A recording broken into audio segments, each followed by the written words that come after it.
about those names that are written in the book of life. Kwa kuhusu majina yaliyoandikwa katika kitabu cha uzima. Names written in the book of life. Majina yaliyoandikwa katika kitabu cha uzima. I want us to understand. Nataka tuelewe that you are not known the day you were born on earth. Ukujulikana siku uliyozaliwa hapa duniani. So that we may understand ili na tuelewe about our lives here on earth. Leo kuhusu maisha yetu hapa duniani. You are not known today. Ukujulikana leo. You must understand. Lazima na uelewe all that happens here on earth hapa duniani. God knew about it. Mungu alijua. That is when he created in the spiritual realm. Hapo ndipo aliumba katika ulimwengu wa roho. What manifests on earth, ile kinadhihirika duniani, is what had been created. Ni kile ambacho kilikuwa kimeumbwa. Although there is another one, but let us read this one. Revelation, let us read together. Tusome pamoja. This is about those who worship the devil. Ili kuhusiana wale wanamwabudu shetani. All who dwell on earth will worship him. Wote wanaoishi duniani watamwabudu. Whose names have not been written in the book of life of the Lamb slain from the foundation of the world. Kuhusu majina yao ambayo hayajanakiliwa katika kitabu cha uzima, Bwana kondoo mwaga damu kutoka kuwekwa kwa misingi ya dunia. Although there is another one about those who are already in the book of life. Kama kuna nyingine inahusiana na wale walio tayari katika kitabu cha uzima. That means our names are not written in the book of life. Na yetu hayajaandikwa katika kitabu cha uzima. When we got saved or we were born again. Wakati tuliokoka ama tuzaliwa mara ya pili. And we are together. Tuko pamoja. When we got saved, when we got born again, wakati tulizaliwa mara ya pili, it was the appointed time. Ulikuwa ni wakati ulioteuliwa for the manifestation wa kudhihirishwa of what had happened before the foundations of the earth. Kile kilikuwa kimetendeka kabla ya misingi ya dunia kuwekwa. We are together? That means, hiyo inamaanisha, there are those appointed, na wale wameteuliwa for eternal life, kwa sababu ya uzima wa milele. and there are those not appointed, kuna wale ambao hawajateuliwa to receive eternal life, kupokea uzima wa milele. It's a finished deal. Ni jambo lililokamilika. The names are written. Majina yameandikwa. So it is not by accident, sio kwa ajali, that you are called Wanjiko. na kwamba naitwa Wanjiko. Because there is the name, kwa sababu kuna lile jina. It is not a surprise, sio jambo la kushangaza, that you are called Wafula. na kwamba unaitwa hilo jina lako Wafula. The most difficult name, yale majina mazito zaidi, one of them I've come across. Jina moja ambalo nimekutana nalo, And it is in the book of life. na iko katika kitabu cha uzima. It is his name. Ni jina lake. Unaitwaje? Jafet na. Uko na ingine unapata shughuli naenda na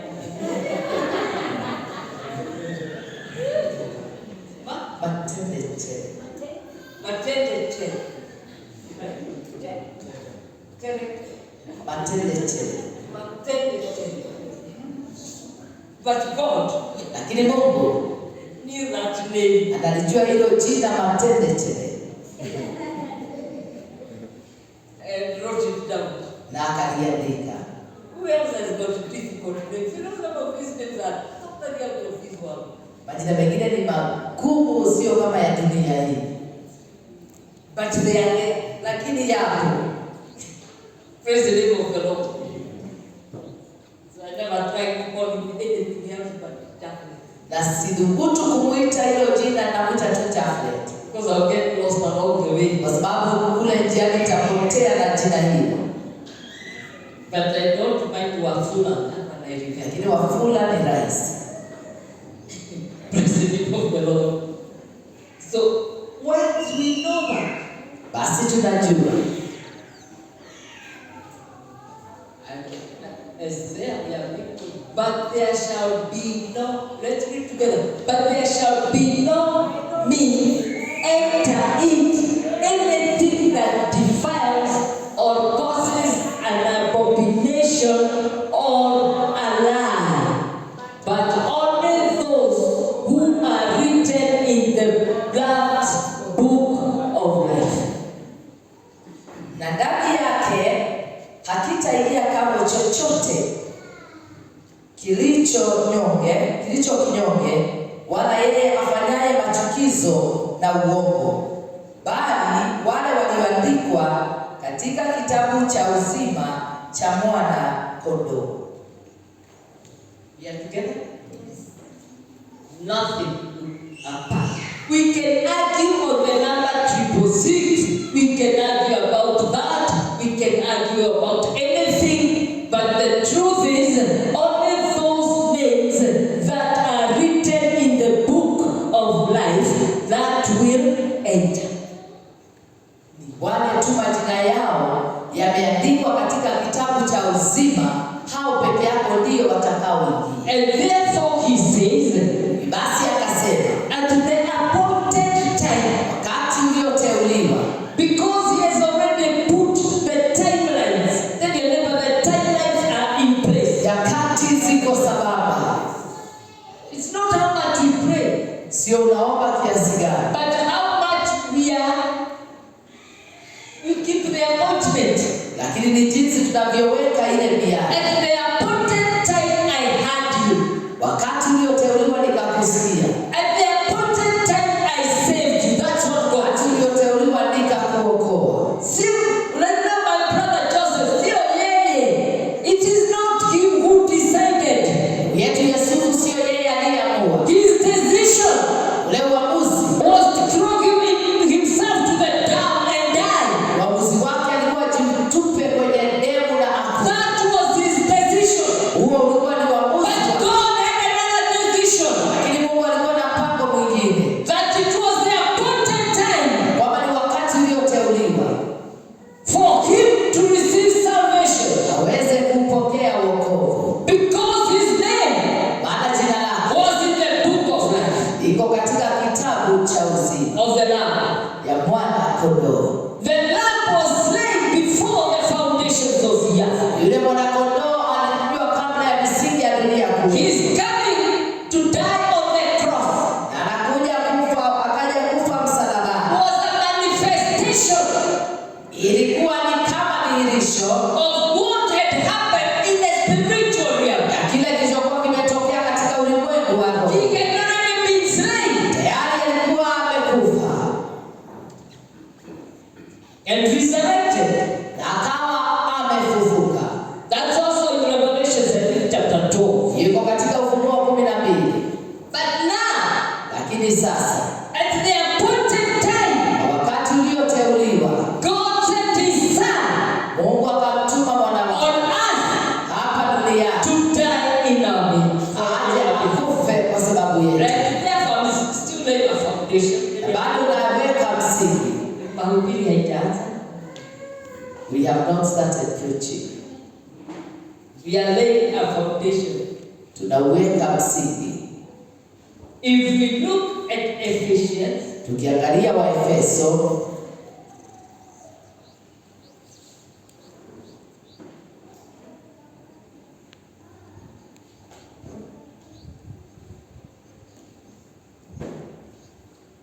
chapter 1, mlango wa kwanza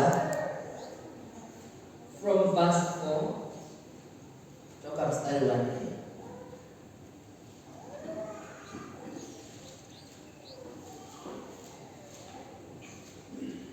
Just as he chose us in him before, let's read together. Just as he chose us remember in him,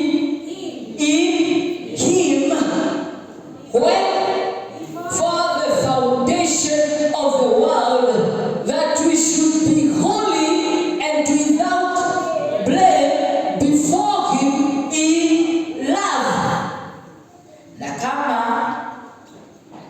vile alivyotuchagua katika yeye kabla ya kuiweka misingi ya ulimwengu, ili tuwe watakatifu, watu wasio na hatia mbele zake katika pendo. We said God is love the other day.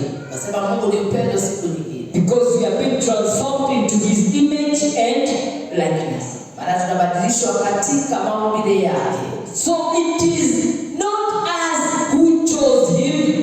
Sio ati ni nani alimchagua. Because we like patting our shoulders. Maana tunataka I decided to follow Jesus. Ati nilikata kauli kumfuata. He did not decide. Haukuamua. It was already decided. Alikuwa imeamuliwa. And we were put in him. Na tukawekwa ndani yake. Before the foundation of the world. Kabla ya misingi ya dunia. With a purpose. Tukiwa na kusudi. He had a purpose. Kusudi that we should be holy and without blame before him in love. Ili tuwe watakatifu wasio na hatia mbele zake katika upendo. Yes, when we landed on earth, wakati tulifika duniani, when we were birthed by our mothers, wakati tulizaliwa na mama zetu, the Bible tells me in John chapter 1, that which is born of the flesh is flesh. And so we were birthed in the flesh.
They forget.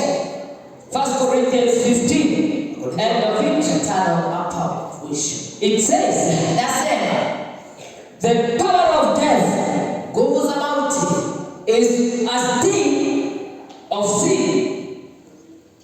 ni kama mwiba wa dhambi. So we have been sting, we were stung Tukawa pale tumedungwa by sin. na dhambi yenyewe.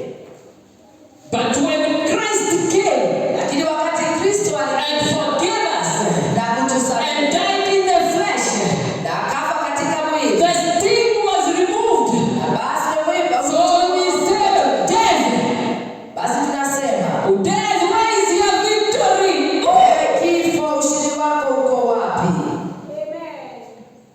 For we shall not die, Maana hatutakufa but we shall live lakini to tutaishi declare the goodness of God kutangaza wema wa in Bwana the land of the living. katika nchi ya walio hai. We shall not die, Hatufi but we shall sleep. bali tutalala. When the trumpet is blown, Wakati when tarumbeta there is a shout, we shall wake up. tutaamka. Oh, Ramazani. Tell your neighbor, please, Mwambie jirani, tafadhali, please, tafadhali. please all other appointments. Wewe unaweza kosa miadi yoyote ile, Miss all the dates. kosa miadi yote na maagano yote, Those coffee dates, miss them. zile hata za kahawa na kadhalika, At it. na hata vibanzi, Miss those appointments. hizo zote hata unaweza But kosa, don't miss that day. lakini usikose ile siku When you are on a date of coffee, wakati uko katika ile tarehe ya kahawa. there's somebody with me this. When somebody is cheating you, I love like mandazi. Mtu anapokudanganya na kupenda kama mandazi. You know, in this church we eat mandazi, so and I see you love them, so I use mandazi as an example. Nimetumia mandazi maana tunakula mandazi baada ya ibada Honey, na kuita asali. not telling you about the bees.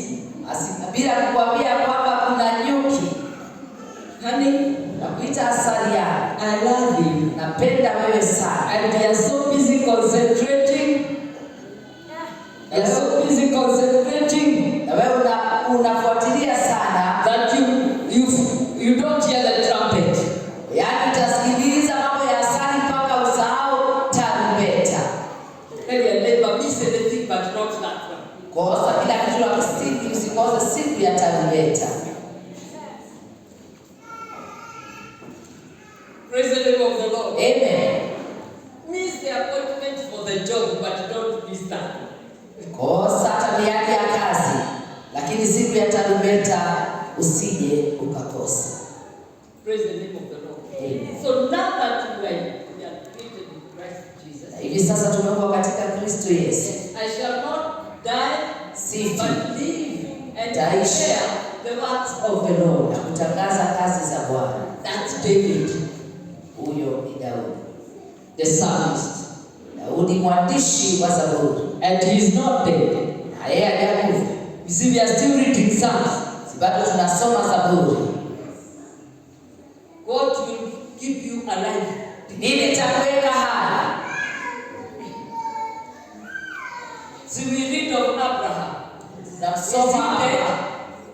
No, we read about tunasoma kuhusu Abrahamu, father of faith. baba wa imani. And even some Paul, is he dead? He still ministers to us through his letters. Wewe utawacha nini? Ukiondoka utawacha nini?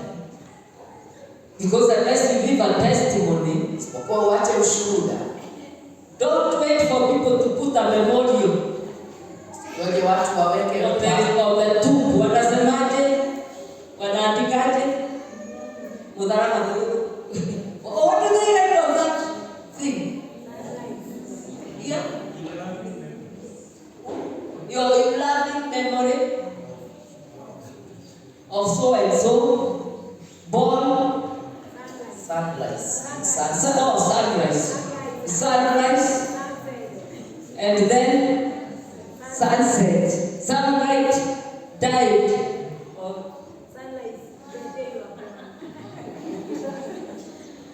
You know, I don't. Oh my. When I'm invited to go and marry those people, I never ever put a cross. Me. Mimi nikiitwa pale nikazike, kuweka msalaba ni ngumu. Don't call me for those. Usiniite msalaba, usiniweke kuweka msalaba maana siweki.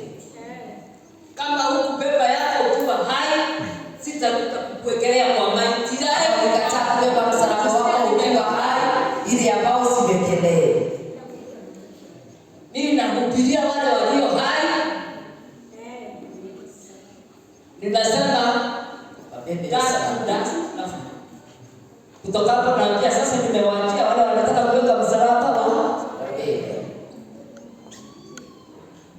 kazi yangu. My job is to tell you about the cross now.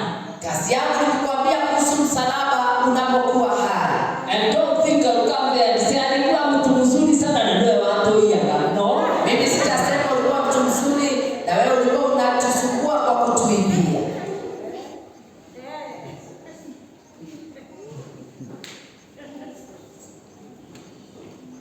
So when I'm invited to those things, I tell even a photographer, I am not going to be there. Mimi nikimaliza kazi yangu nitaondoka kwa sababu Why do I want to be photographed with a coffin? kwa nini nipigwe picha na jeneza? Na sikupigwa ukiwa hai. Na sikupigwa ukiwa hai. Atina ndio wale kuvutia. Na useme weka maua ya mhubiri na upenda maua ukiwa hai.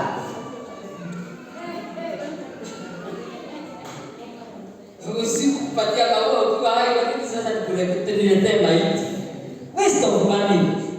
Watu wanapoteza pesa ukiwa hai, huwezi patia mtu maua akiwa hai, unangoja akiwa ndani ya jeneza ndio unampatia maua. Hiyo ni kazi yenu.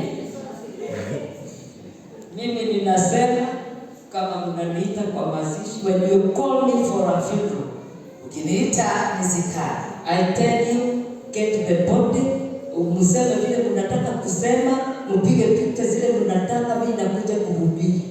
I'll come there and I will preach the word of God. Because I preach to the living. Maana nahubiria walio hai. Amen. Tukifika hapo hiyo ingine ni wale. Sio nyinyi wale. Mimi najua hamfanyi hivyo. Mnafanya hivyo. Mnafanya hivyo. Kimya kinasema mengi.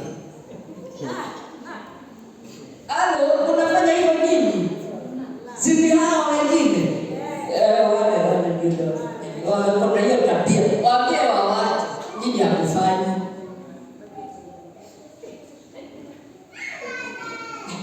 Like now they are telling me, on top we have a memorial for my mother. I sat my sister down on Friday.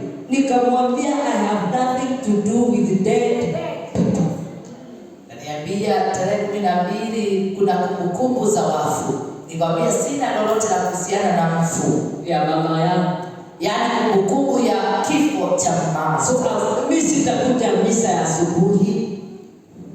So I will not come for the morning mass. Lakini nitakuja kula lunch. Si mtakuwa mmemaliza. But I will come to eat lunch after that. So they have that the mass will be in the morning and then we have lunch at 1 o'clock. Misa itakuwa asubuhi saa 7, kutakuwa na kula pamoja. So be there by 1. Itakuwa pale saa 7 kamili. To eat. Na nimewaambia. So if you miss me, no, but it is our mother. I said it doesn't matter. She's dead. And ambia mama yangu ni mfu, alikufa, amezikwa. And the Bible wants me about dealing with the spirits of the dead. Biblia inatuonya vikali kuhusiana na kukabiliana na roho za waliokufa. It made Saul be destroyed. Basi ndio ilifanya Sauli aharibiwe alipomtafuta roho ya aliyekufa Samuel. You have to be very careful. Wewe makini sana wakati huu. You have to be very careful. can bring destruction to your life. basi mambo ya kutafutana na roho za waliokufa inaweza kuletea hali ya kuharibiwa. So let us preach now. Wacha basi na tuendelee na kuhubiri. Bado tunahubiri. And we are preaching, the message is from, we have the foundation, right? Yes. Romans chapter 8. Warumi 8.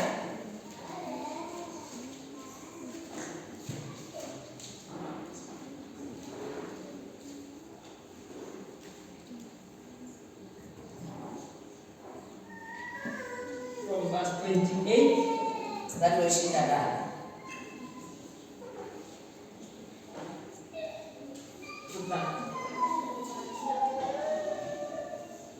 No, I'll go on.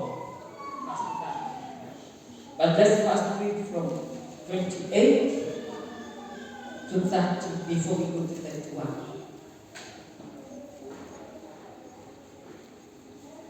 And we know. Na sasa twajua. Do we know? What do we know?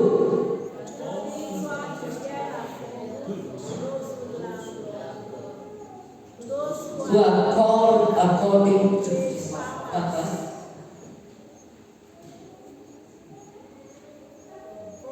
Nasi twajua kuwa katika mambo yote Mungu hufanya kazi pamoja na wale wampendao katika kuwapatia mema, yaani wale walioitiwa kwa kusudi lake. For those whom he foreknew, when did he know you? Before the foundations of the earth, he also predestined. Maana wale aliowajua tangu asili aliwachagua wafananishwe na mfano wa mwana wake, To be conformed to the image of his son, that he might be the firstborn among brethren. Aliwachagua tangu asili wafananishwe na mfano wa mwana wake, ili yeye awe mzaliwa wa kwanza miongoni mwa ndugu wengi. Moreover, whom he predestined, this he also called. This he also justified. And whom he justified, this he also glorified. Let's fast. Zaidi ya hayo, wale aliowachagua tangu asili akawaita. Go back again to 28. Aliyowaita akawahesabia haki. So my brothers and sisters, Ndugu zangu na dada zangu, we are to be holy and blameless, tunafaa kuwa watakatifu bila in the image of the Son, kuwa katika mfano wa mwana, because brothers look alike. kwa sababu ndugu hufanana. You may look like your mother, Unaweza kufanana na mama yako, maybe your ears, pengine masikio yako, it could be your nose. pengine inaweza kuwa ni pua. Other parts are like the father. Sehemu nyingine zote zinafanana na baba. Have you ever checked your toes? Some look like your mother's, others like your father's. That's why you have some problems with shoes and things like that. Angalia kucha zako ama vidole vyako, inaweza kuwa vinafanana na mama yako au baba yako, ndio unapata wengine wako na shida. And the brothers, there are things that look alike. Na kuna vitu vinafanana. One would be dark, Ingine inaweza kuwa mweusi, one would be a bit brown, ingine inaweza kuwa mweupe kiasi. but you can see maybe the shape of the eyes look alike. Lakini unaweza ona macho kufanana. And we know Na tuwajua what the Son looks like. vile mwana anafanana. What does the Son look like? Mwana anafanana na nani? He looks like the Father, but I want a deeper knowledge this morning. Mwana hufanana na baba. In the beginning was? In the beginning was the Word. So what does he look like? He looks like the Word. Anafanana na neno. And the Word became flesh. Neno likafanyika mwili. So we know he looks like the Word. Najua anafanana na neno. And once we know that, punde tunapojua hivyo, we also know now vile tunajua that we are predestined. Kwamba hatima yetu imewekwa awali.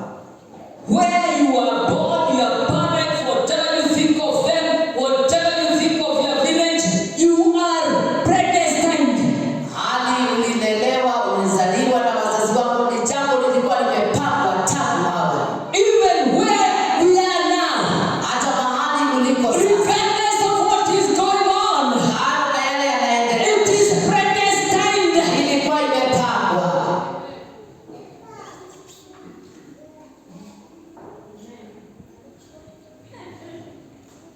It doesn't matter what you are going through. Haijalishi unapitia nini. It doesn't matter what is happening in your life. Haijalishi nini kinaendelea maishani We mwako. must understand Yema na it is a predestination. mambo ambayo tumepangiwa tangu awali. You could not help it.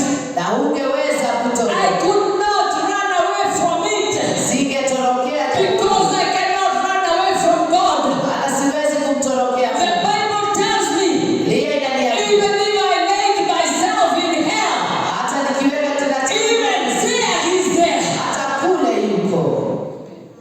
Even when some of us were drunkards, Hata wale ambao wale he protected us alitulinda. because we are predestined.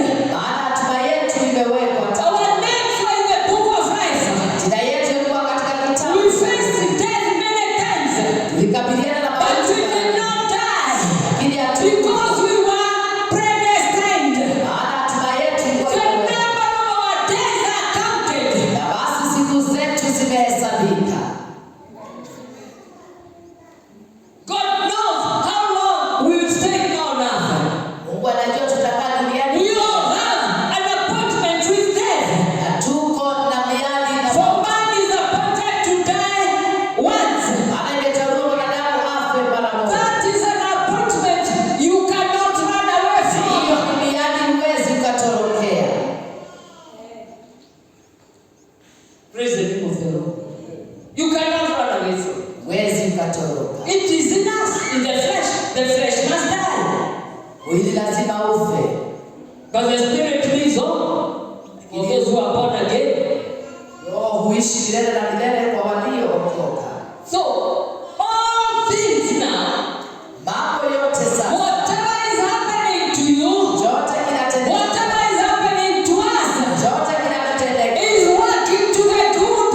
inafanya kazi kwa We may not see the good, Naweza kosa but kuwa brethren, remember, lakini kumbuka, we are being conformed to his image. tunabadilishwa tufanane na yeye.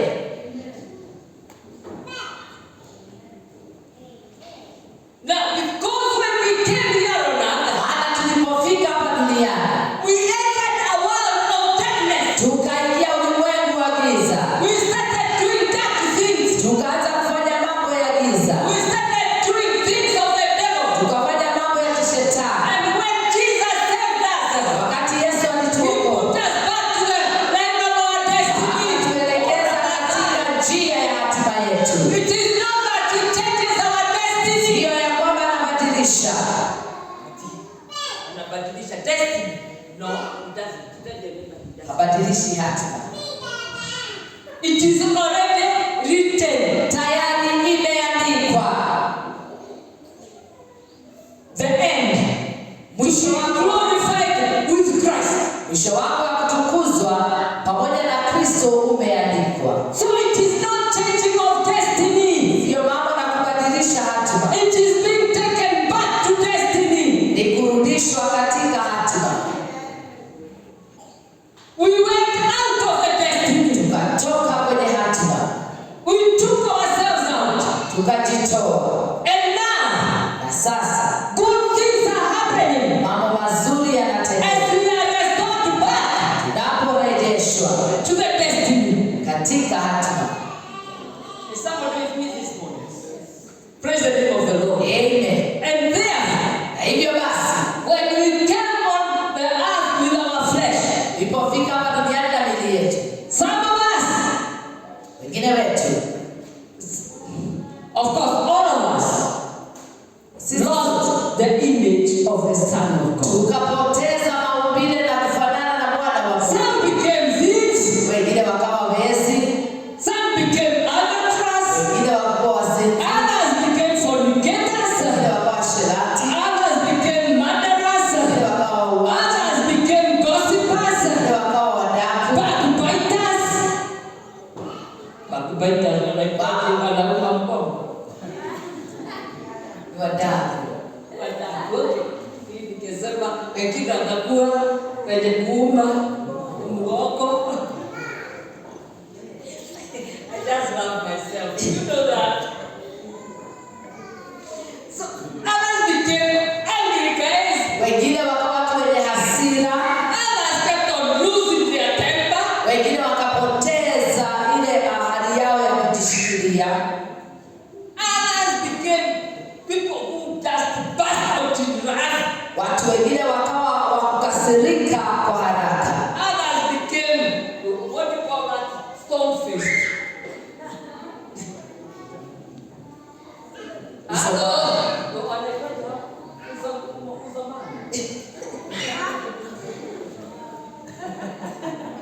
What do you call that face? Stone-faced. It is not true. Yaani unakuwa yule mtu ambaye amekunjamana katika uso wake, hana tabasamu. Kila wakati. Wakati uso umekunjamana, Even if you tickle them, they won't laugh. hata ukimchekesha hawezi akacheka. You are serious. Yaani kila wakati yeye yuko katika biashara za kumaanisha na kukausha uso. Others became jesters. Wengine wakawa watu ambao wana mzaha.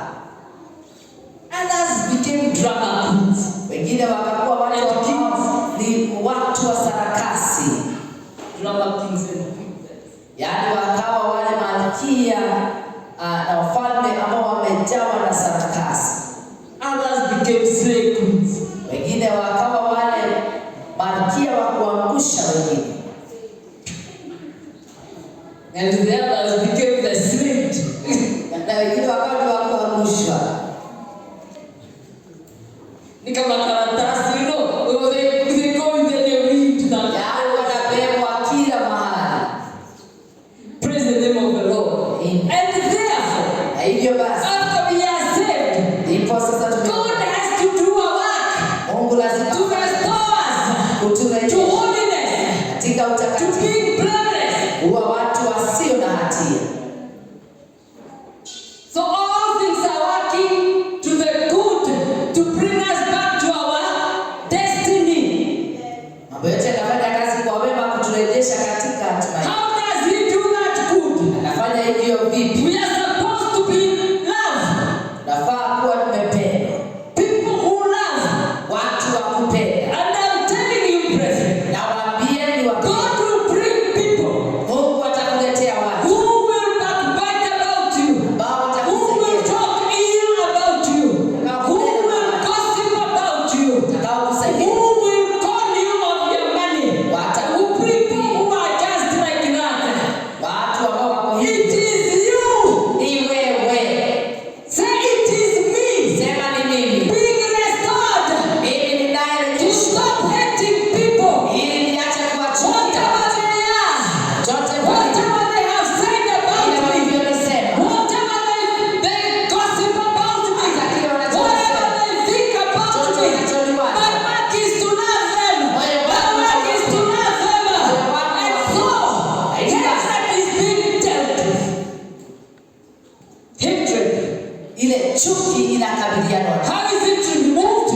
Inaondolewa na By people. na inatolewa na watu. Aliandika hivi, watu wanakuja tu. Wanakufanyia kelele, wewe Jafet uko namna hii, na wewe Julius uko namna hii, na wewe Stella unajivika, na wewe can you still love them? Bado mtu huyo utampenda akiwa na maringo yake na maneno yake yote. Cheaters. Wengine ni waongo, wanakudanganya na kukudanganya. Liars. Wengine uongo mtupu. Can we still love them? Bado unaweza penda mtu huyo. For God so loved. Maana Mungu alimpenda ulimwengu. Was the world good to him? Je, ulimwengu ulikuwa mzuri kwake? They talked about him. Wakamnena. They called him Beelzebub. Wakamuita Beelzebub. The king of the devils. Yaani mfalme wa mapepo. Yeah. They called him all kinds of names. Wakamuita kila aina ya majina. At the end of the day, Mwisho wa siku they made a cross from the tree he had made. yaani wakatengeneza msalaba kutokana na mti aliyoumba. From nails, from iron that he had made. Yaani wakatengeneza misumari kutokana na chuma aliyoumba. And they crucified him. Na pale wakamtundika msalabani. The same people. Wale He had done miracles for them. walikuwa wamewatendea miujiza. He had fed them with bread. Alikuwa amewapea mikate. Bread and fish. Mkate kwa samaki. He had healed the demon of leprosy. Alikuwa amewaponya hata na ukoma. He had restored the blind. Alikuwa amerejesha He kipofu. healed them of Ukoma. the lepers. Akawa amewaponya wale wakoma. The epileptics. Wale ambao walikuwa na kifafa. The deaf. Wale ambao walikuwa He viziwi. raised their sons back to life. Akawarejeshea wana wao wakarudi They hai. raised the daughters back to life. Akawarejesha mabinti And zao. the same people. Na wale watu For we are told wanatuambia that Jesus of Nazareth Yesu wa Nazareti was anointed, alikuwa amepata that he went doing good. akaenda kitendo And after they did that to him, baada ya kumtendea they removed his clothes. wakatoa nguo zake. Wacha hiyo unaweka katika tangalia. Sasa hiyo unaweka chupi hapo. Even his underwear Hata chupi yake with new locks wakairushia. on who could get his Nani underwear. angepata kijisehemu? And totally naked, Na wakawa uchi they kabisa. hung him outside the camp Wakamweka kule nje. where people came out to throw rubbish. Mahali ambapo watu walikuwa na mazoea So whoever went to throw rubbish, yote alienda kutupa and takataka. normally it is the women going to throw away the pigs. Kina mama ambao wanaenda kutupa takataka. They could see him on that cross. Wanamuona pale msalabani. Total shame. Aibu kamili. They did that to him. Wakamfanyia hivyo. What did he say? Akasema nini? What did he say? Somebody. Akasema nini mtu? What did he say? Akasema baba, Forgive them, for they do not know what they are doing. wasamehe maana hawajui When watendalo. they are doing that to us, Ile we wanakutendea. forgive them, for they don't know what they are doing. They are making us be transformed into the image of others here. Kama ule yake. Oh my God. They don't know. Hawajui. Na wewe unafuata wako kama mandazi. Wewe uko pale umejua kama Rejoice, they're making a better person. Zahia wanakufanya mtu bora zaidi. Love them, Wapende. because that is what the Son did. Maana hivyo ndivyo Bwana. Forgive them, Wasamehe. because that's what the Son did. Maana hivyo ndivyo Bwana alivyofanya. You even 5 years down the line, aje kile kitu. The first Sema year kama utanilikuta na nifanye hivi nitakuongelesha. Kwani ulipewa mdomo ya nini? Why were you given a mouth? Nini Mungu akakupa mdomo? Sasa ukisema hutaongea unasemaje? Utaisi nisema siongei na wao.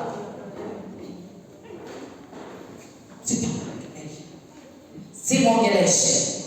Your mouth is not our mouth, are not for decoration. Hii midomo tulionayo sio mapambo. We are to be used with the tongue.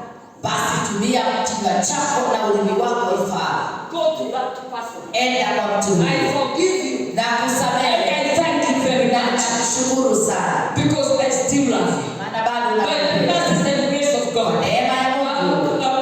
Oh, Ramesh, I forgive you. Na kusamehe. So you are making me a better Maana person. utanifanya mtu bora.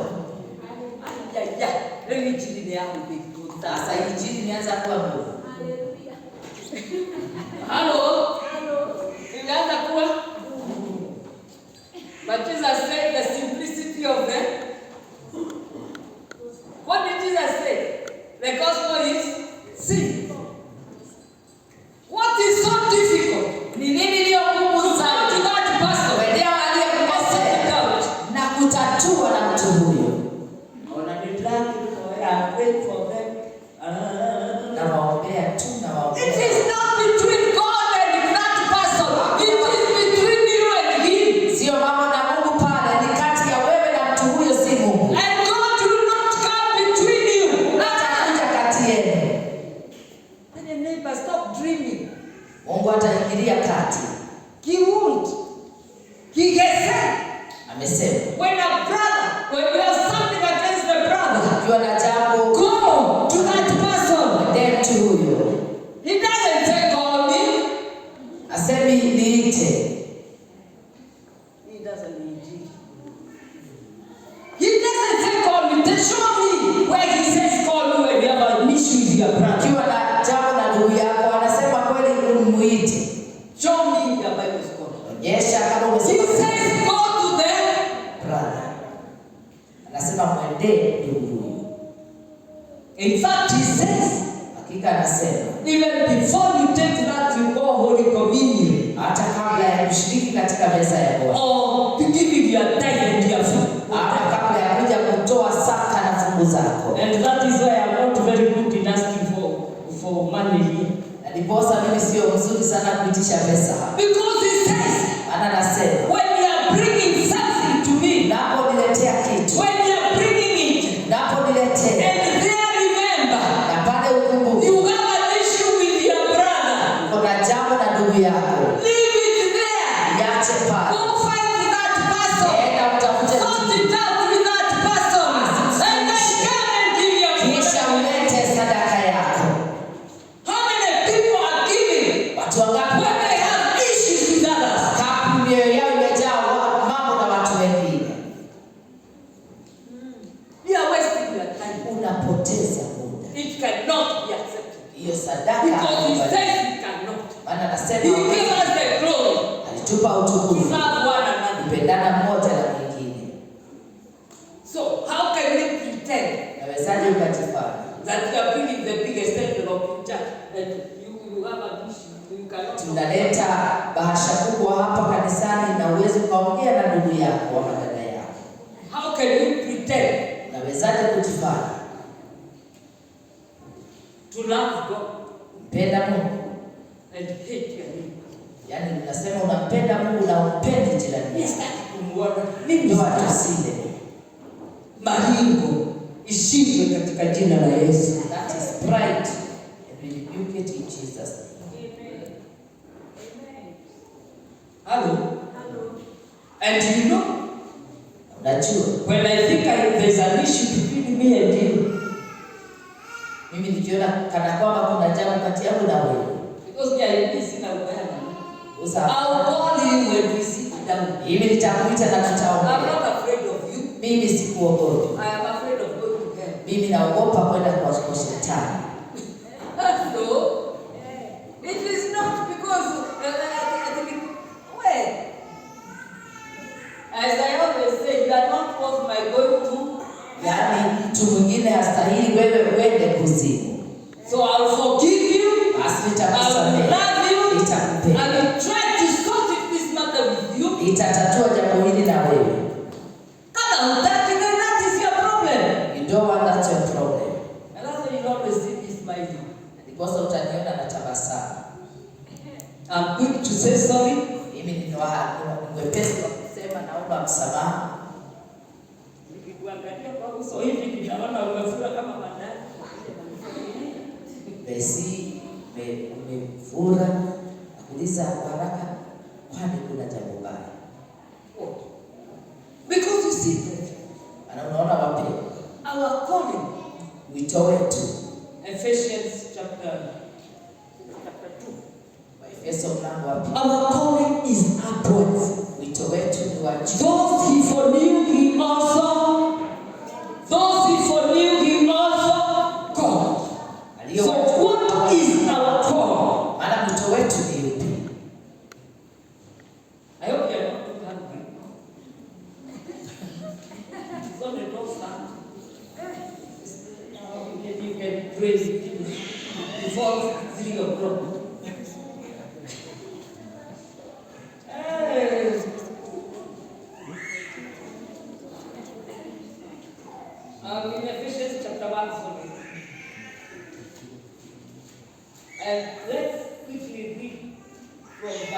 15.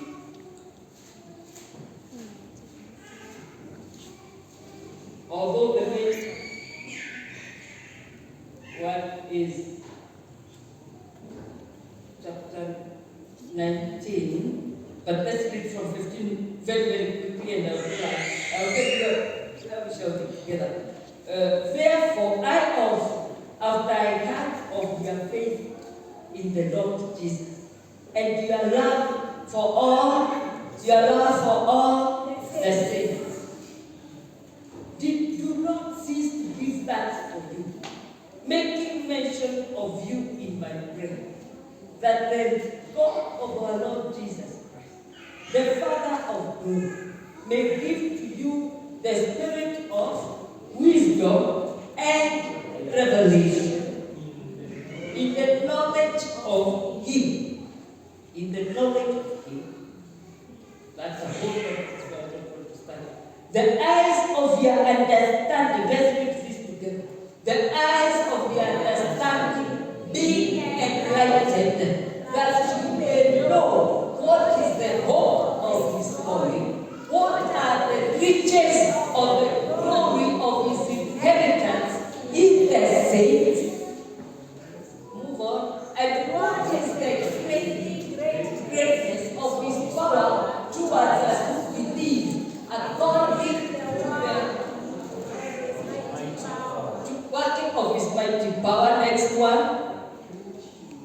Which He worked in Christ when He raised Him from the dead and seated Him at His right hand in the heavenly places. Where is that upward calling? It was in verse 4.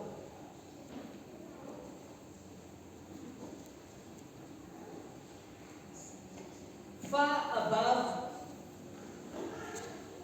No. Although we can read that.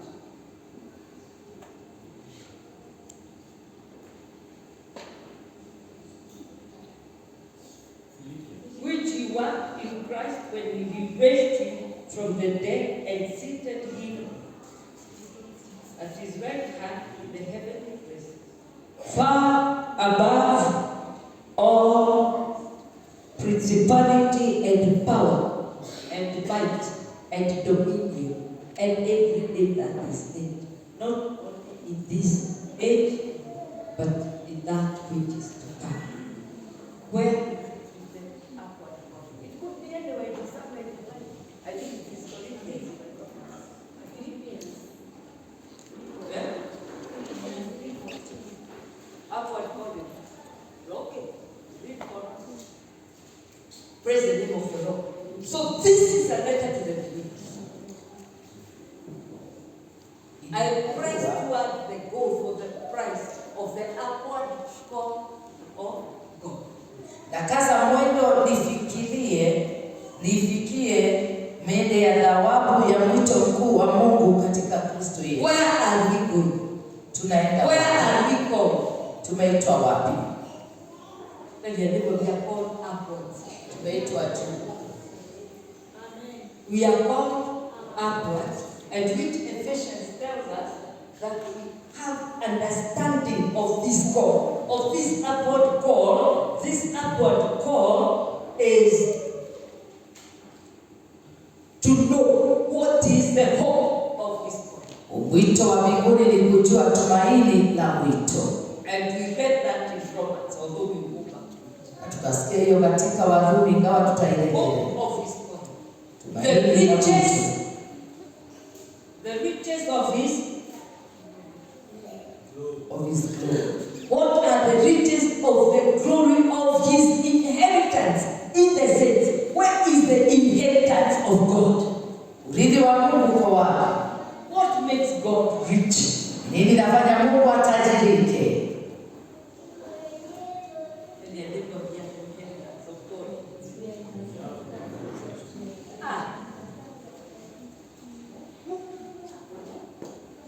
You know, we don't think of ourselves.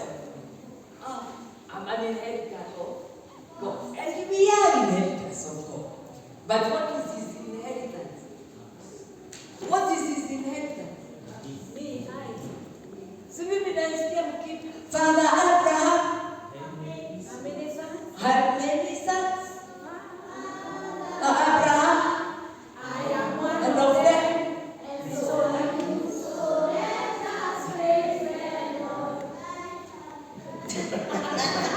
praise the name of the Lord. What is the inheritance? You people, because we are born in a generation of poor people. Kwa sababu ya kuzaliwa katika kizazi cha maskini. The old guys who are rich.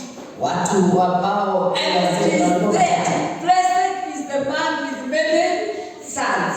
Blessed is the man with many sons. Why? Because they are like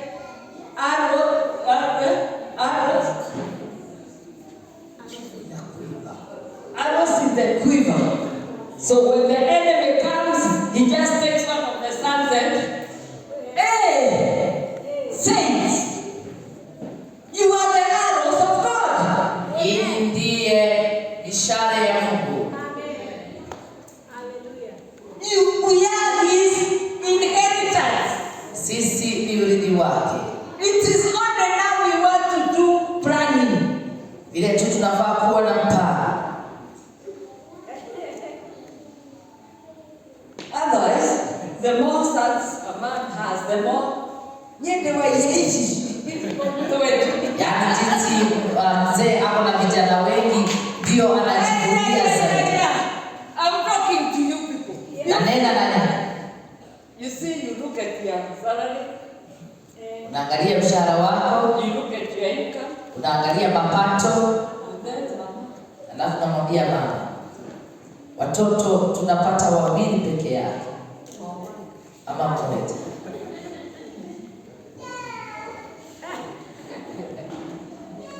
And so you miss the inheritance. Basi unakosa urithi kwa kutopata watoto.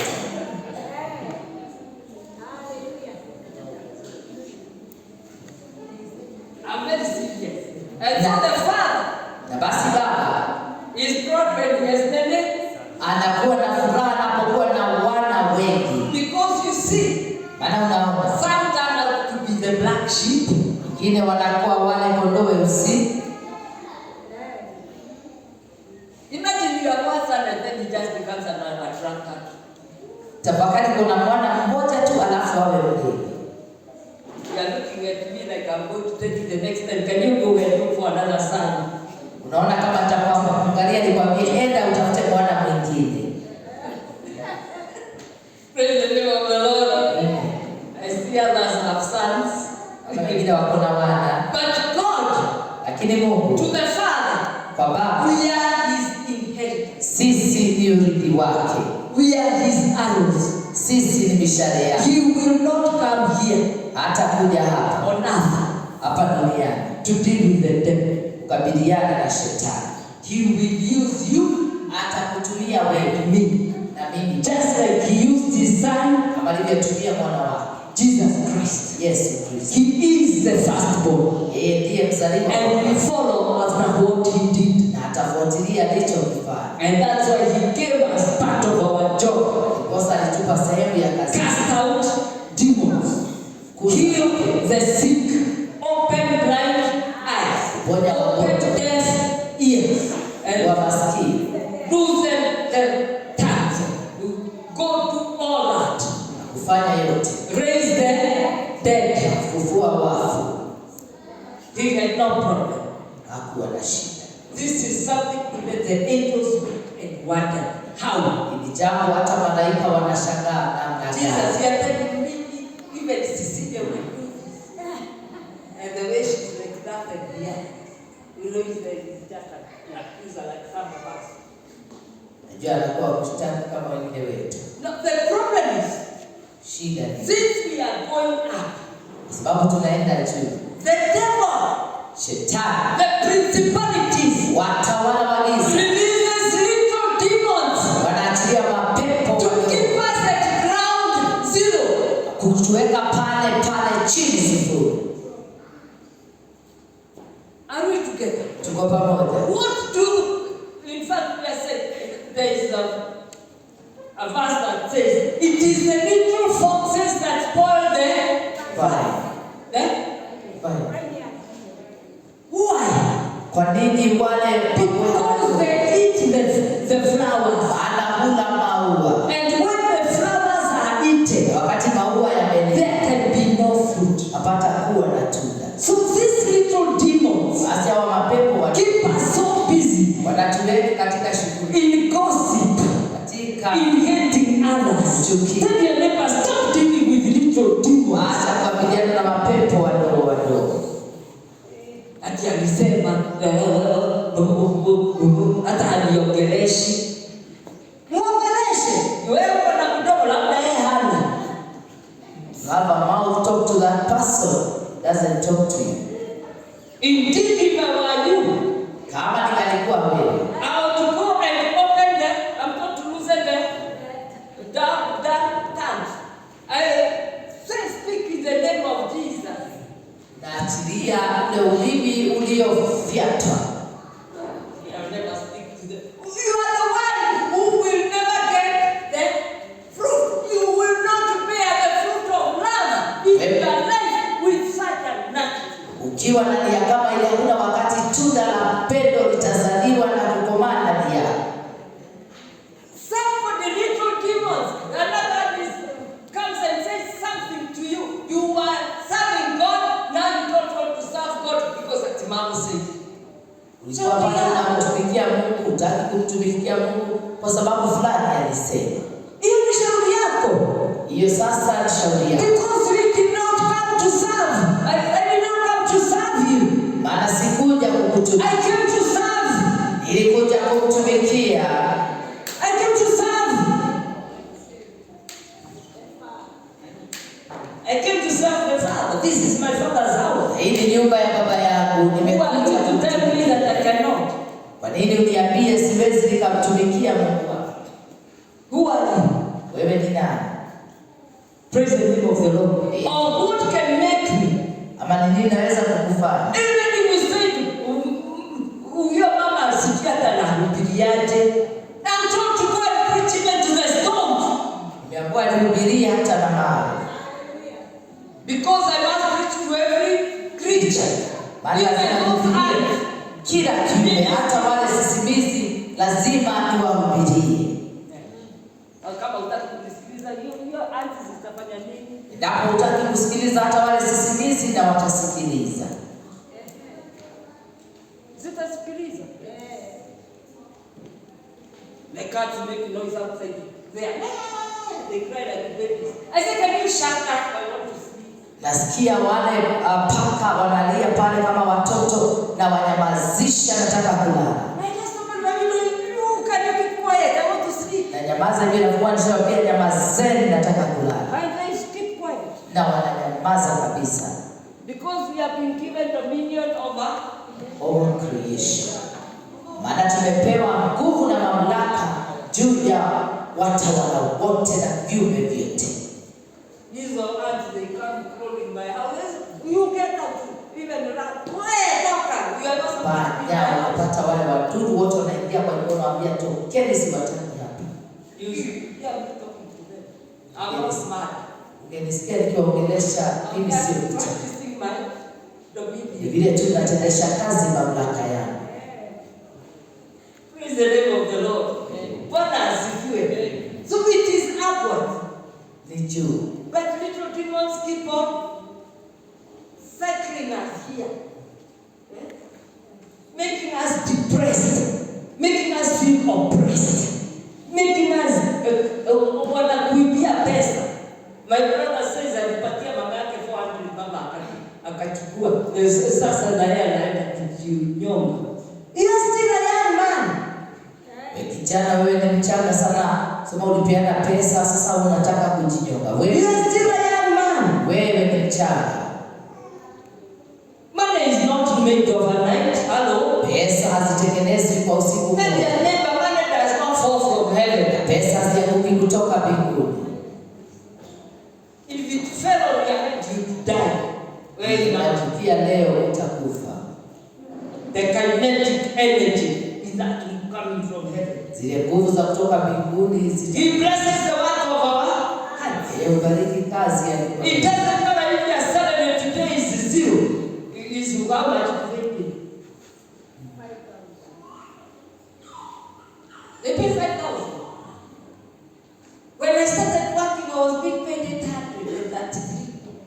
Wakati nianza kufanya kazi kwa nilikuwa 833. Sijui kwa nini walikuwa wanaweka hapana 33. It makes more. It sounds better 850 than 833. Praise the name of the Lord. But now I'm not there. Lakini si yuko hapo tena. You look at your life 10 years back. Where are you? Miaka 10 iliyopita ulikuwa wapi? Look 20 years back for those who are older, like me. For me, Kwangu mimi, when I was born, it was a time of emergency. nilizaliwa wakati wa mauaji. Oh, you don't know. You are staying in a command grass. Unakaa katika kibanda ambacho kimeezekwa kwa nyasi. After what time chapel was only in Christmas. Wakati wetu chapati zilikuwa wakati tu wa Christmas. In our village, Katika kijiji chetu, I was the leader. I was one of the older children. I was in control of the children. mimi nilikuwa baadhi ya wale waliotawala watoto. And since my mother is the only one who had those things to make chapati, Kwa sababu mama yangu alikuwa na vile vitu vya kupika you chapati. had to book through me. Lazima ungeweka miadi kupitia kwao. Otherwise, if I say, your place hakutakuwa na chapati, hakutakuwa na chapati. Mwako wako kutapikwa chapati hakutapikwa. So I had my roster. Nilikuwa na orodha yangu. It started maybe 2 weeks before Christmas. Na hiyo ilianza kuzunguka wiki 2 kabla ya So Christmas. that everybody by Christmas are going to their chapati. Kwa hivyo ikifika Christmas kila mtu ametengeneza chapati zake. And they used to make them about 1 or 2 inches thick. Na zilikuwa kama inchi 2 hivi, unono wa inchi 2. And then people have never very kuiva ndani. Sidhani chapati zenyewe ziliiva ndani. But if you want that karai and rogeo, you must give me a chapati kama unataka. Lakini kama ulikuwa unataka ile rugio na ile ya kupika chapati, lazima hakika unanipatia chapati moja. And if you want me to rusha you in the queue, Ukitaka niweke katika orodha, corruption haikuanza jana. asali au kwanza jana Chapati, 2. and it depended how far you wanted to jump the queue. Ungetaka kuruka ule orodha, pengine utalipa chapati 2. I didn't start business yesterday. Sikuanza biashara jana. That is even before I went to school. Hiyo ni kabla hata niende shuleni.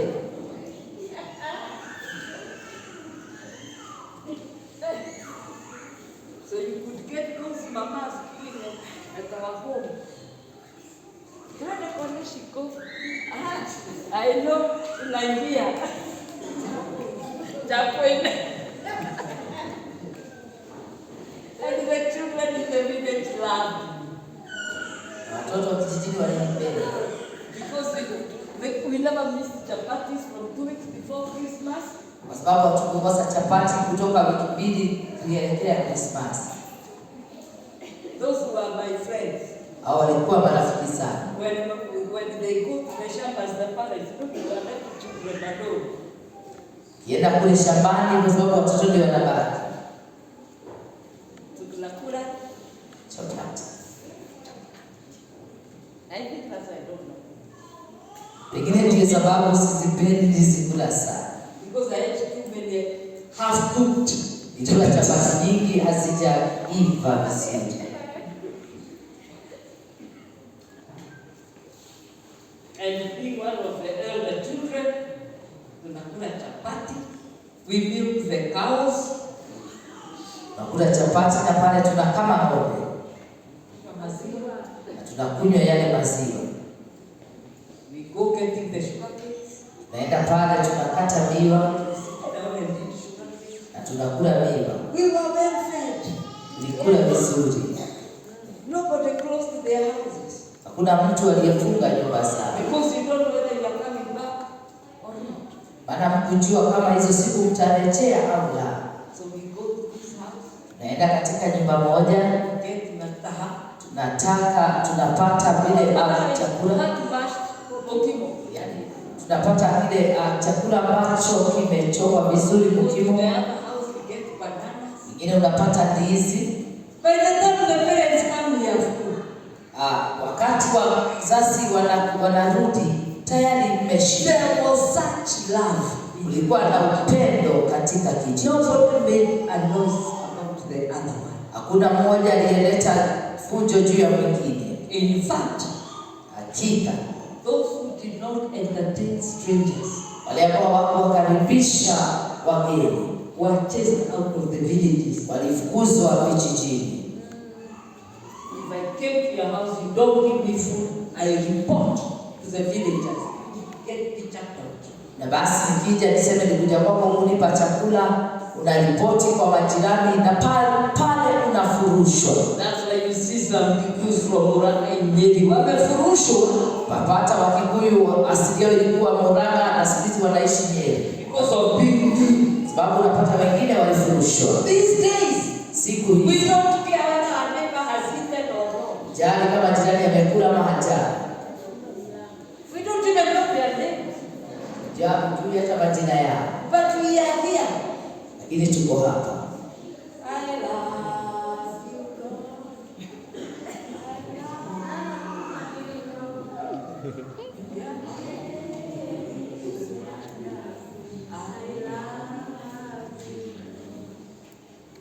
He says, how can you love God whom you have not seen, and yet the one you have seen, who's in the beginning of the world.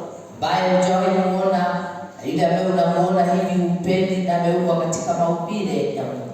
Now, hope in Him, tumainia, does not disappoint. Tumainia hakuna kukata tamaa. Remember, we are birthed in hope. Tumezaliwa katika tumaini. Hope that what He has said, tumaini ya kile alichosema, will come to happen. Itakuja kutimia. But sometimes, kile wakati we become hopeless. Tunakuwa watu wasi. You have prayed about a situation. You have asked people to help you. Nobody is willing. God seems asleep. And we lose hope. Hello? So you either backslide, and you start thinking that it was better off before you were born again. But we must understand, when we are born again, we come with so much baggage. We cannot enter the narrow door. This baggage must be put down. Are we together? Baggage of anger, baggage of hypocrisy, baggage of outbursts of wrath. Mzigo wa ile hasira kubwa. Yes, we are birthed again. We are living hope. Tumezaliwa katika tumaini. God is not a liar. Mungu si mwongo. What He has promised, alichoahidi, must happen. Lazima na regardless of how long it takes. Kando na muda anaochukua. It took 25 years kwa miaka 25 for Abraham to have a son. Abraham kupata mwana. It took nearly the same years. Ilichukua karibu miaka 7 for David, who was anointed king at 17 years. Kwa Daudi aliyekuwa ametiwa mafuta kama mfalme kuna miaka. He never became king until he was 33. Akafanyika mfalme hadi afikishe miaka 33. There is an appointed time, kuna wakati ulioteuliwa, when He changes our ashes to anabadilisha mavumbi yetu. There is that time. Na huo wakati, there is a time appointed, na wakati ulioteuliwa, when He will remove the shame we are going through now. Atatuondolea aibu tunayoipitia sasa. tulioteuliwa. And at the twinkling of an eye, Na katika kufumba na kufumbua your life situation changes. maisha yako yatabadilika. There comes and it is appointed. Unafika wakati The ulioteuliwa. day that business of yours Wakati ile biashara yako will stop making losses itaacha kufanya hasara and start making profit. ianze kutengeneza faida. Even the secular world tell you that. Hata dunia inakwambia hivi. They tell us, Wanatuambia when you go to invest, wakati unaenda kuwekeza it takes 10 years for you to receive back the investment. Inachukua muda wewe kupata mapato kutokana na kile ulichowekeza. My sister, how long did it take for Obama to be where it was from the 17th to over 10 years. Now wewe after one day, I'm praying, I'm off. Unaringia nani? We have taken years for some things to manifest. Imechukua miaka mambo mengine kudhihirika In our lives. katika maisha yetu. And when I say years, Na nikisema imegharimu miaka, like this morning I'm the oldest in the house. kama siku ya leo nikiangalia hivi ni baadhi ya wale wazee katika nyumba hii. Heading to my 70s. Nikielekea miaka 70. Some things have taken years. Mambo mengine yamechukua miaka.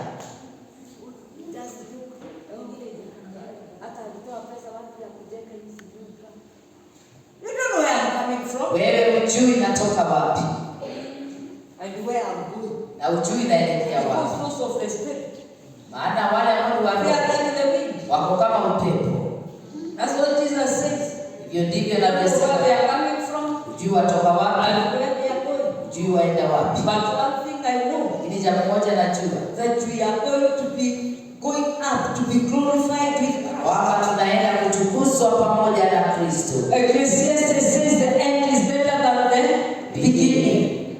I know my end Jua mwisho wangu. because he's my Alpha and Omega. Naye ndiye Alfa. Whatever happens between here and Kile there kikatendeka kati hapa na is pale not going to bring me down. haitanileta I chini. will not stay on ground zero level. Sitakaa pale I chini. have to move on. Lazima nisonge. I must move up Na niendelee juu. because he's taking us from glory to glory. Maana tupeleka toka utukufu mmoja hadi mwingine. If it takes me forgiving you, I'm going to forgive you. Kama nitabidi nikusamehe, nitakusamehe. If it means I have fellowship with you, Kama inamaanisha niwe na ushirika na wewe, I will have fellowship with nitapata you. ushirika na wewe. Because he tells me, Maana ananiambia do not miss the fellowship of the brethren. usikose ushirika wa wapendwa.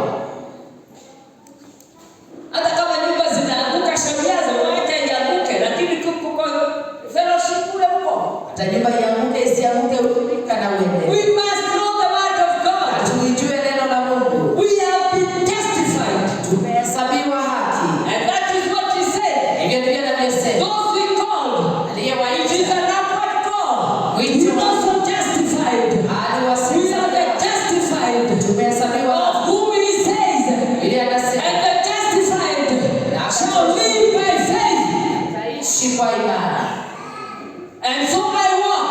Basi natembea. I walk by faith. Natembea kwa I imani. walk by the Spirit. Natembea kwa Roho. Not with what my flesh tells me. Sio vile unaambiwa. Because my flesh together with the devil Maana mwili wangu want pamoja to na shetani. hold me back. Nataka Every kunirudisha. time I want to make Kila a wakati step up, nafanya hatua. even before I lift my Hata foot, kabla niwe mguu. to get to the other one. Anakuja na nini? Anakuja na kunirudisha nyuma. I'm not. Namwambia mwenzako mimi sitarudi chini tena. Sitarudi. Nangoja. Naenda juu. But you cannot stop me. Haliwezi kunisimamisha. Unisengene, unifanye vile unataka shauri yako.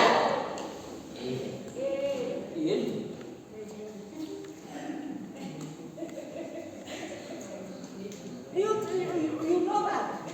Even my husband knows that.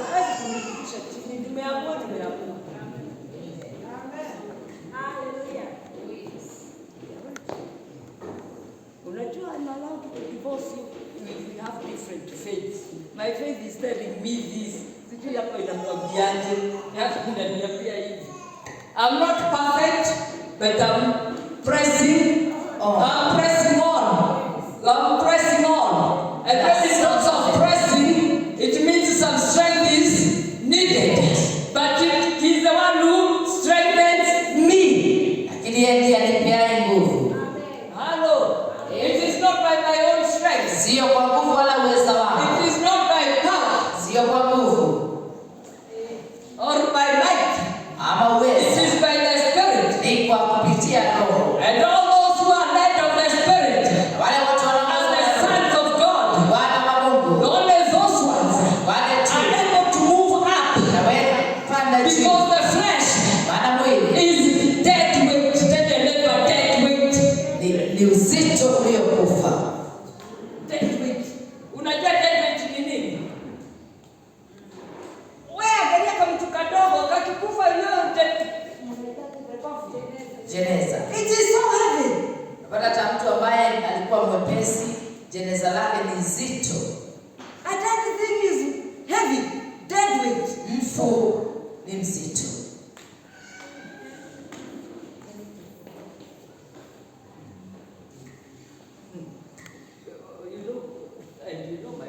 My mom died in the car as my sister was bringing her to the hospital. Let's meet in the hospital. Kufika hospitali. Oh, amen. Anamwambia okay, I'm still at home. Hata siku tata. I'm still at home. Wewe kuja tupeleke mocha ile karibu kwetu. Tukaweka nyumba. We know it is dead. Kenyatta University ya mocha. Tunaingia. Kuna maiti wanasema we cannot take it. First give us a police report. So we go to him. We have a dead mother. Our dead mother is in the car. But any report, but like this when was watching. Oh, you have to call all your friends, all your relatives, so that there is no fault play. Okay. Hey, tata. Okay. Mama ni api. Hello? It's dead weight. Saile wamekuja wamesaini kwa polisi. Unarudi kwa moja. Sasa wanachukua. Ninawaambia kaeni hapa tupake mazishi. Sit. By 5 o'clock we had finished. Yaani tukakaa pale baada ya kupewa idhini, tukakaa pale tukaambia kaeni chini tupange maziko. Kifika saa 11 tulikuwa tumemalizia. Then from there, kila mtu afanye kazi yake the following day. Ile tumemalizika. Siku ya tatu. Nyinyi 1 week bado mnaita watu. You are still calling people for morning. Oh, wanakuja, wanaleta shilingi 10, wanakula buffalo karibu mzima. Na chai. Wengine wanakuja asubuhi from breakfast mpaka supper bado huko. And we are raising money for wanachanga pesa za maziko. 1 week later, 2 weeks later, haijakuwa. Wale walianza kuja siku ya kwanza, bado wanakuja. Nemo kondoka.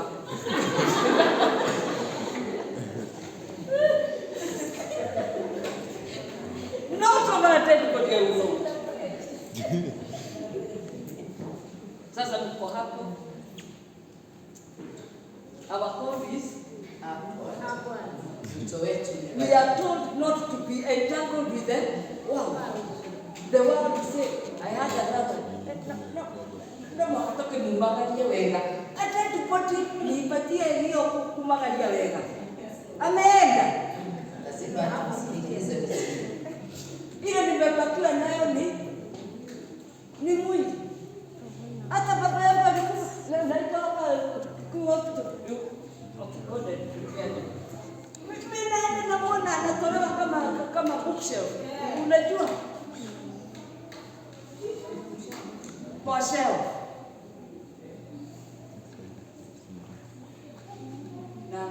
Nikaangalia, I looked at it and I said, let's bury him as fast as possible. And my mom is there telling my sister, see, hold her, she's gone crazy. I'm not crazy. I looked at this body and said, there's nothing we can do with it. Nikaangalia mwili wa baba nikaona hakuna lolote la kumfanyia tu ila tumzike. Mama akasema huyu mshikeni amekuwa kichaa. At least akao ninaweza chukua gozi nipige drum. This one I can do nothing. Lakini mwili wa mfu ni bure kabisa, sio kama mwili wa mnyama. Na hata hana nywele ndefu tunataka niende niuze.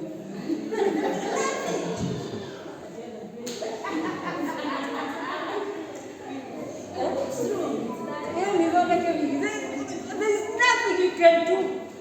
Nothing. Kuna kitu tunaweza kufanya na mwili wa mfu.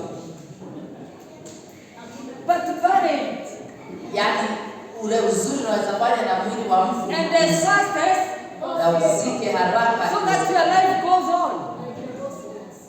Our God is not of the dead, but of the living. Go on with your life. But I see some people like that. Niliona binti mwingine. She was a very good girl in the church. Alikuwa msichana mzuri. And then her mom passed on. Mama yake akaaga. When the mother passed on, wakati mama aliaga, she was staying at Soweto. alikuwa anaishi kule Soweto. She was left with the grandmother. Akaachwa na nyanya. And then the grandmother passed. Na nyanya akaaga. When she came to tell me in my house, you know, she ran to my house screaming. Alikimbia kwangu akipiga nduru. What is it? Kamuuliza binti nini? God is so unfair. Mungu si wa haki. First, he takes my mother. Kwanza akamchukua mama. Now he's taken my grandmother. Sasa amemchukua nyanya. Now left alone. Sasa nimebaki. I told her, who told you you are alone? Nikamuuliza nani amekwambia uko? We are still with you. Bado tuko na wewe. God is still with you. Mungu ako na wewe. You are not alone. Hauko peke yako. From there, when I told her that, she just went to Kalorego. She had just done for 4 years. She just entered the bar and started drinking. Kutoka pale wakati mabibi akaingia ndani ya club na akaanza kunywa pombe. When I was called, wakati niliitwa, she was very drunk. Alikuwa mlevi. So I got a taxi and took her to my house. Nikachukua taxi I nikapeleka. tried talking to that girl. Nikaongelesha msichana. Hiyo mambo ya Mungu staki. Akasema mambo ya Mungu na ifike hapo. How can he love me and take my people? Anawezaje kunipenda hivyo kisha achukue mama na achukue nyanya? Now after 20 years. Baada ya miaka 20. Ilikuwa zaidi ya miaka 20. He said I saw her calling me. Nimemwona akinipigia. Message. Akaniandikia ujumbe. I want to come back to the Lord. Amen. Akaniambia nataka kurudia Bwana. She wasted 20 years. Also with that God, she's wasted her. Amepoteza ujana wake, lakini bado tunamshukuru Mungu wa She mbinguni. didn't go with her education. Hakuendelea na masomo. She just went to the club. Ingia kwenye bar. Became a club girl. Akawa msichana wa kuuza pale. A club girl. Akawa msichana makazi yake. Akaingia katika ukahaba. Where do we start? Nashindwa nitaanzia wapi. You see now she's in her 40s. Sasa yuko katika miaka yake 40. We can't take her back to school. I think it's a bit late. Sasa hatuwezi kumpeleka shule. Where do we start? Utaanzia wapi? Let's say, okay, kneel down here first, come to the Lord. Waambia kwanza kuja kwa Bwana. As we pray where to start. Tukijua Mungu atusaidie tuanzie wapi. Mwambie mwenzako. Tell your neighbor. All things work to the good. Mambo yote hutenda kazi kwa wema. We may not know the good in a situation. Tunaweza kuona uzuri wa jambo lile unalolipitia. But what I know Lakini kile ninajua is the end of that romance. Mwisho wa jambo hili. We were in Romans chapter 8. All I know Kile ninajua is that he loves me. kwamba amenipenda. Say he loves me. Amenipenda. He doesn't love some more than others. Na pendi wengine zaidi ya wengine. And all he's doing Kile anachofanya is to work holiness in us. ni kukamilisha utakatifu ndani yetu. Present us to himself blameless. Aweze kutupasha kwake He's removing the spots and the wrinkles. Toa ile mikonjo and the blemishes that he will present us to himself blameless. ili atupeane kwake tukiwa bila hatia. He's called us with a purpose. Ametuita kwa kusudi. So get your purpose. Pata kusudi lako na maisha. We didn't come here just to roam about. Hatukuja hapa kutembea tembea.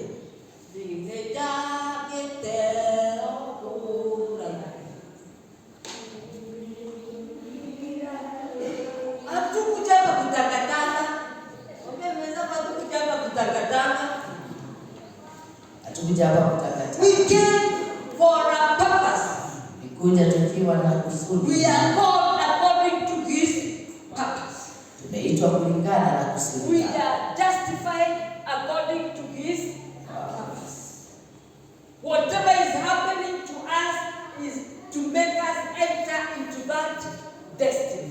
Kinatendeka kwetu ni kutuwezesha tuingie katika hatima yake.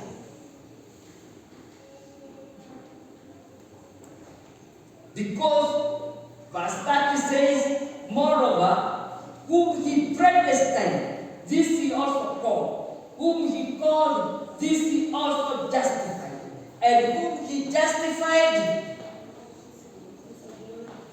let's read that. And whom he justified, and this he also glorified. We are called for glory. Tumeitwa tutukuzwe. To show his glory here on earth. Kuonyesha utukufu wake hapa duniani. And to bring honor to his name here on earth. Kuleta heshima kwa jina lake hapa duniani. And that is the purpose. Na hiyo ndiyo kusudi. And to be glorified with him. Na tuweze kutukuzwa na yeye. Is somebody with us? To be glorified. So we don't just talk about utukufu. No. We are called to that glory. And the same glory that he has. Na ule utukufu alionao.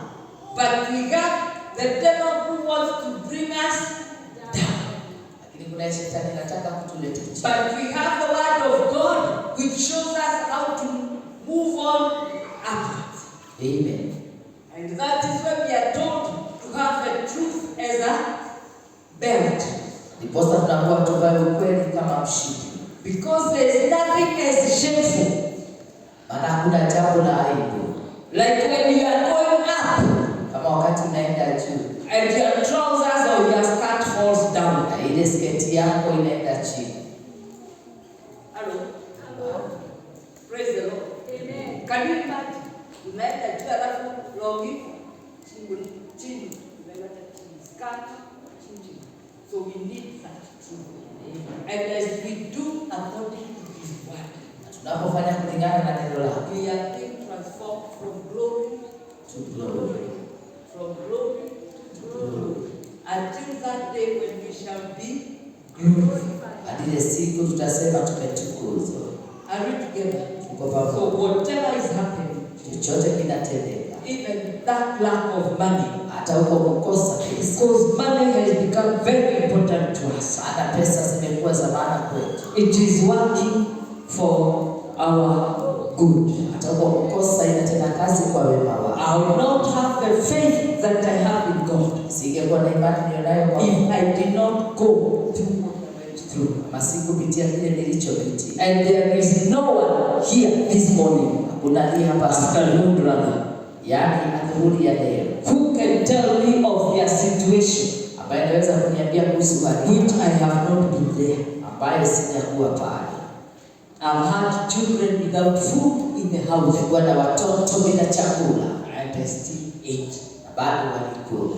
God sent strangers with food to my door. Mungu alitumia watu na chakula kwao. So that is not anything that can shake.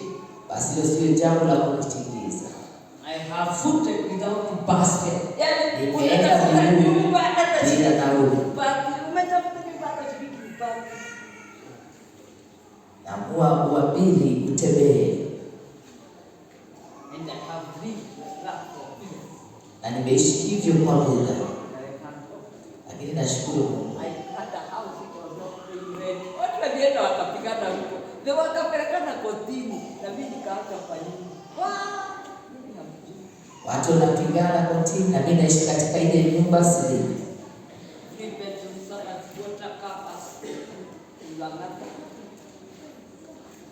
Wanaenda kotini na mimi nina. Walipomaliza kotini nikanunua nyumba. They finished the court case, I bought the house. God is waiting for you to do something better than what you think. Amen. Than what you think. Yeah. At that time when I was looking for a shilling, would I think that house would be mine? No. And don't forget, I bought my first house when I was 18 or 17. But wewe, kunukunika, God does not work with complainers. Amen. Mungu afanye kazi na wale wa kulalamika. They could not get the promised land because of their complaints. Wasingeingia nchi ya ahadi kwa sababu ya ile hali yao ya kulalamika. Even you will not get, even us will not get our promises when we are complaining. Hata wewe hautapata ahadi zako ukiwa mtu wa kulalamika. Huyu alisema, huyu alifanya, huyu hawa wanasema, you will not get there. Useme vile unataka. Hakuna jina sijaitwa kwa hii dunia. There is no one else I'm not being called. It doesn't bother me. Hainisumbui mimi. Itakilekeo. You call me whatever you want to call me. I'm not that. Call me a dog. I'm not a dog. In fact, I can hold your hand and go and show you how a dog looks like, so that you don't confuse next time. I've been called all kinds of names by all kinds of people. Nimeitwa kila aina ya majina na kila aina ya watu. My Lord.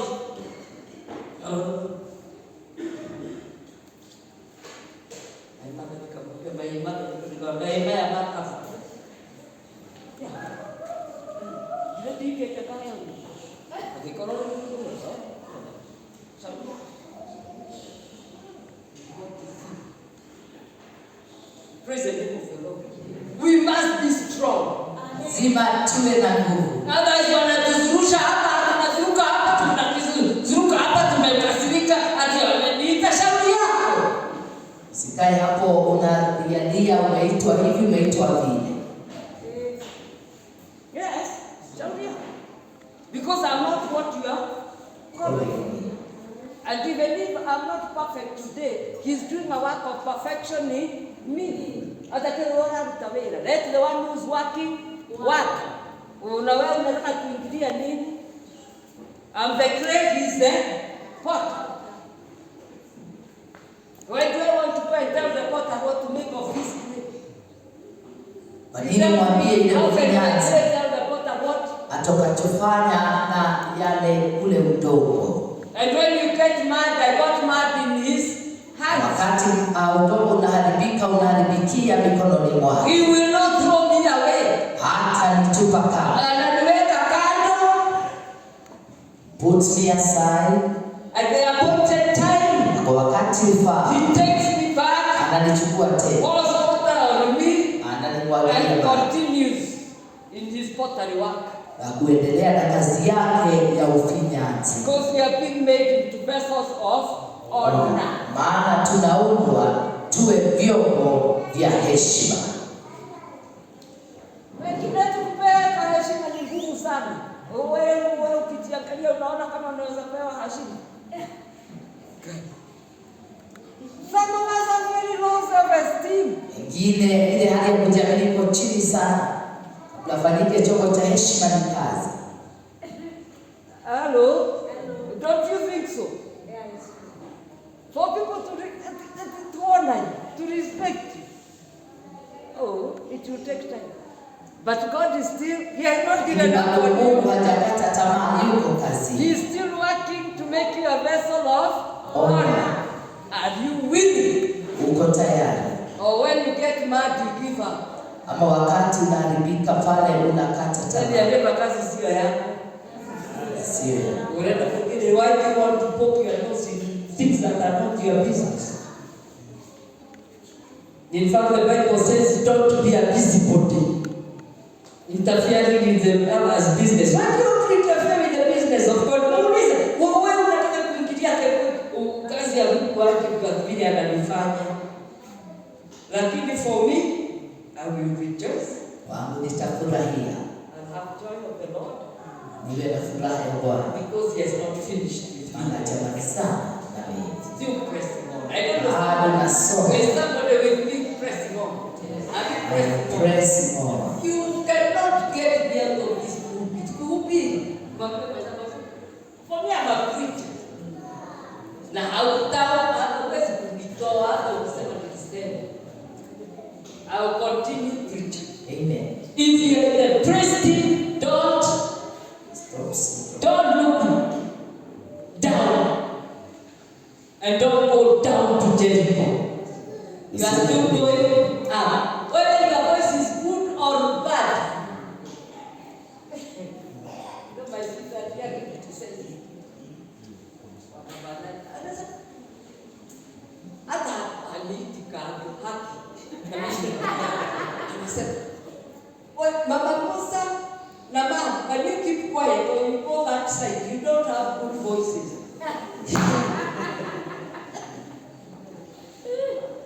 Na Mama Kinya, anataka kucheka. Tunataka kando. Atina sauti safi. But bado tunaimba, sisi tunaimba. Atuibii nyinyi, atuibii yeye, sisi tunaimbia Mungu. So we stay aside with our overseer. What is overseer in English now? We go off key. Off key. Na wale wana sauti nyororo akinarusi hao wanaendelea kuimba na sauti zao nyororo na sisi tuko kando na sauti zetu. Kwa sababu hata tujamalizisha kuimbia Mungu. Praise the name of the Lord. Hata waseme nini, iko ile ananifanyia kazi. Na unajua mimi hapo nipatia sauti niwe ninaimba sana. Sauti yangu ni ya kuhubiri. Amen. Kwa sababu hata kama sina microphone na kuhubiri mpaka huko nje. Watu wanasikia kwa nasikia ukisema that voice inakuwa. Kuongea sana. Kuongea sana. Naongea sana. Because nimepewa kwa siku naongea about 1.5 hours. You can't somebody in UK 1.5 hours kweli. Ana hapo US sijui mwingine hapo wapi. Hata nini mkipiga mapazeni si naongea lisali moja. Na Daniel to do that call me. Please call me. Hata ukinipigia na wewe, nani amenipa? Praise the name of the Lord. Amen. And they may not necessarily have enough money to finish what they are saying. And they are far. What do you do? Now, sasa tunaweza ongea kama saa mawili. Am I boasting? No. I'm just fulfilling my purpose. I was not necessarily called to be here singing. But if you want to sing, we will sing.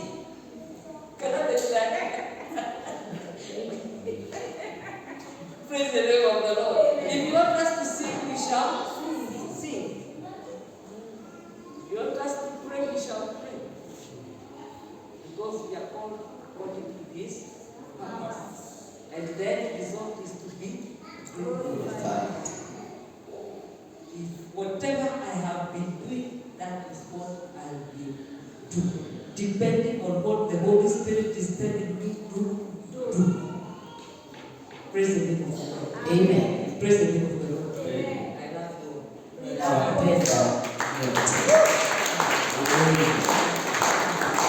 That's why I tell you the truth.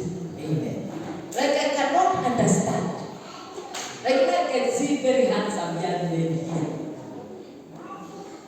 Gitaa tunaweka hapa because nobody can play it.